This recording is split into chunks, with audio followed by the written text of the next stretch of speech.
నా క్లాసులో బెంగళూరు, అనంతపూర్, తిరుపతి, కర్నూలు, హైదరాబాద్, విజయవాడ, వైజాగ్, రాజమండ్రి, అనంతపూర్ కూడా వస్తానమ్మా. 2 వాయిదా పెట్టండి, ఎందుకంటే చెప్తాను మళ్ళీ. అనంతపూర్లో కూడా తొందరలో పెడుతున్నాను, ఫిబ్రవరి లేక మార్చిలో ఖచ్చితంగా పెడతాను, ఎందుకంటే దానికి రీజన్ ఉంది, చెప్తాను మళ్ళీ. ఒంగోలులో కూడా తొందరలో పెడుతున్నానండి, ఎందుకంటే ప్రకాశం జిల్లా ఆ ఏరియా వాళ్ళు ఎక్కువ కాల్స్ నాకు 3 years చేస్తూనే ఉన్నారు. అంటే రాలేని పక్షం ఎక్కువ లాగా రాలేని ఉన్నారు కాబట్టి ఒంగోలు కూడా పెడతాను తొందరలో. కాబట్టి అన్ని చోట్ల క్లాసులు ఉన్నాయి కదా. కష్టాలు, బాధలు, అప్పులు, ఆరోగ్య సమస్యలు, పెళ్లి, వివాహము లేదా, సంతానం లేదా, భార్య భర్త అన్యోన్యత లేదా, అప్పుల గురించి భయపడాల్సిన అవసరమే లేదు. అప్పు ఉన్నవాడు విషమన్న గుర్తు చేసుకుంటే నెప్పులాగా అసలు నీళ్లు పోసి మార్పేస్తుంది. అందుకే భయము పెరిగితేనని వదిలేయండి, అప్పు అనకండి. ఆ అప్పు 50 లక్షలు ఉంటే ₹1 ఆలోచించలేకపోతున్నారే. 10 లక్షలు ఉంటే అబ్బా 10 లక్షలు దాన్ని పట్టుకొని పీకులాడతారే. ఎందుకు పీకులాడతారు దాన్ని? 10 లక్షలు అప్పు ఉంటే 20 లక్షలు ఆలోచించు, 50 లక్షలు అప్పు ఉంటే ₹1 గురించి ఆలోచించు. ఎందుకు ఆలోచించలేకపోతున్నారు మీరు? కష్టాలు ఉన్నారు, వాడికి చెప్పండి, ఒరి నాయన ఎన్నాళ్ళు ఏడిసి ఏమొస్తుంది? దుఃఖం వస్తుంది. నవ్వుతే ఏమొస్తుంది? నవ్వు జీవితం వస్తుంది. కాబట్టి ఏడ్చేవడా సాధిస్తావో ఆ దినమ్మ చూస్తున్నాను, ఏడుతున్నావు కదా, దాన్ని నిలిపేసి కొన్ని వీడియోలు చూసి దాన్ని అలా మార్చడం నీ మైండ్నే అని చెప్పండి. తెత్తకండి, ఇంకా వాడి ఇంటి చూడండి, నేను పనిపోండి, లేదంటే ఒక్కసారి నా క్లాస్ అటెంప్ట్ చేయండి. అన్ని చోట్ల ఉన్నాయి కదా. కష్టాలు పోతాయి, భార్య భర్తలు అన్ని కావాలన్నా జరుగుతుంది. విడిపోయిన జంటల్లో గొప్పగా కలిపిన మేధావి నేను. విడిపోయిన జంటలో డైవర్స్ అయిన వాళ్ళంతా కూడా కలిపినాను. ఎందుకంటే ఈ మైండ్ దాసే కారణం. వాళ్ళు కొన్ని అంటే నెగిటివ్ రిలీజ్ చేస్తారు కాబట్టి నువ్వు ఏమిస్తే ద్వేషం వస్తుంది. వాళ్ళు అలా పెంచుకొని డైవర్స్ కలిపినారు. అది ఒక్కసారి అక్కడ పక్కన పెట్టి పాత జీవితంలో ఒక్కొక్కసారి ప్రేమ ఉంది.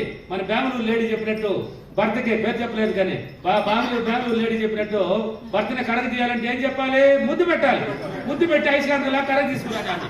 మీరేం పెడతారు? డబ్బు విశ్వాసంగా పొగడాలి, కృతజ్ఞత భావంతో ముంచాలి. అది ముంచాలంటే ఏం చేయాలి? నువ్వు మారాలి. ఫస్ట్ నీ జీవితం మారాలంటే ఎవరు మారాలి?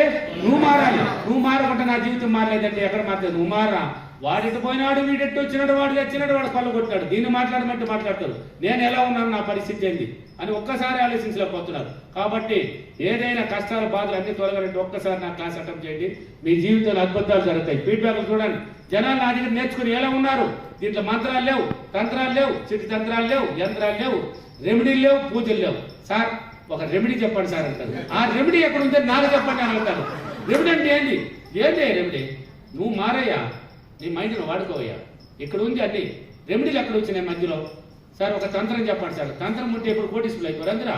అవి ఎంత పనిలా మంత్రాలు చేసినా, ఏ తంత్రాలు చేసినా చింతకాయలు కూడా రాలా. మంత్రాలు చేసి ఏం రాలేదా? చింతకాయలు కూడా రాలా. నేనే గొప్పవాడని నన్ను నమ్ముకొని నాలో ఉన్న టాలెంట్ అంతా పాడిందే పాడరాని పాడితే అన్ని కాయలు రాలిపోతున్నాయి. చింతకాయలు సెకండ్లో రాల్చేస్తున్నా. కాబట్టి నీ మాటే మంత్రం అవ్వాలంటే నువ్వు మారాలి. నువ్వు మారితే నీ మాటే మంత్రం అవుతుంది.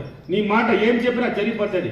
చూడు, హైదరాబాద్లో నేను ఓటర్ తీసుకొచ్చి ఇస్తే నువ్వు చేస్తావరా నా అలాంటి వాడు ఎలా? నువ్వు తీసుకొస్తే నేను చేస్తానా? చూద్దాపా చాలా అన్నాడు, తెచ్చిచ్చినాడు, గంటకు అవుతుంది. అంటే విశ్వశక్తిలో కరెక్ట్ అయినాడు వాడు. ముందుగానే తెలుసు వాడికి మాట మంత్రం అవ్వబోతుంది. చెప్పినాడు వెనలా ఏం చేయమంటావు?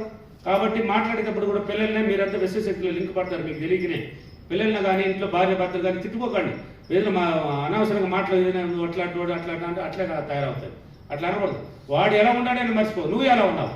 ఇప్పుడు బెంగళూరు లేడీ భర్తకు ముద్దు పెట్టినప్పుడు ఎలా ఉండింది? ప్రేమను చూపించింది. ఆ ప్రేమ ఏమైనా చేసింది? అక్కడి నుంచి పుట్టుకొచ్చింది భర్త దగ్గర నుంచి. ఆ ప్రేమ పోయి కరగ తీసింది, ఐసు గట్టిన కరగ తీసి మళ్ళీ ముందుగా ఆయన రిటర్న్ ఇచ్చినాడు. అంతే అండి. నువ్వు ప్రేమను పంచుకో, నీ జీవితంలో అన్నీ వస్తుంది. ఓకేనా? Thank you universe, thank you money.